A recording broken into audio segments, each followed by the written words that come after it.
MDH biryani મસાલા, પારંપરિક બિરયાનીનો અસલી સ્વાદ. વડોદરામાં ઉત્તરાયણ પૂર્વે આરોગ્ય વિભાગની કામગીરી. વિવિધ વિસ્તારમાં આવેલ ફરસાણની દુકાનોમાં ચેકિંગ હાથ ધરવામાં આવ્યું. ચીક્કી, તલના લાડુ, ઊંધિયું અને તેના રો મટીરિયલની તપાસ કરવામાં આવી. શહેરના કડક બજારમાં મીઠાઈની દુકાનમાં હાથ ધરાયું ચેકિંગ અને આરોગ્ય વિભાગે જલેબી સાથે જ અન્ય વસ્તુઓના સેમ્પલ પણ લીધા છે. સ્વચ્છતાને લઈને કેટલાક એકમોને નોટિસ પણ પાઠવવામાં આવી છે.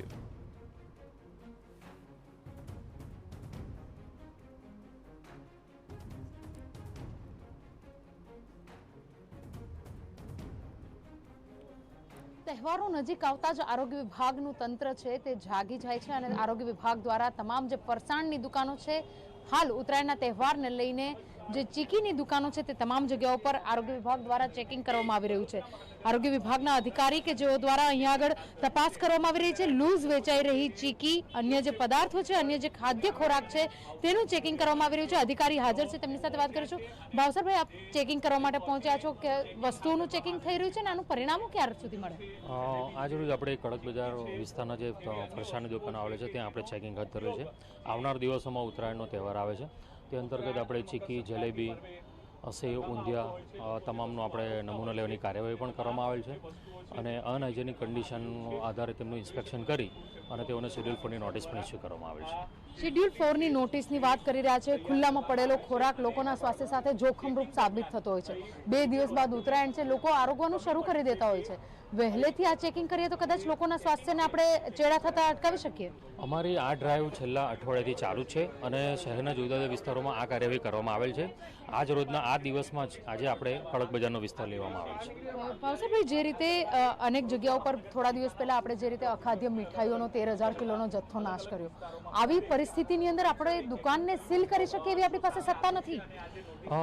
એ જે 13,000 કિલોનો જે જથ્થો મળ્યો છે તેમની પાસે FSSAI લાયસન્સ ન હતું અને તે અંતર્ગત આપણે FSSAI મુજબ જે એડજ્યુડિકેટિંગ કેસ દાખલ કરવાની કાર્યવાહી છે તે પણ હાલ એ કરવાની કાર્યવાહી ચાલુ જ છે.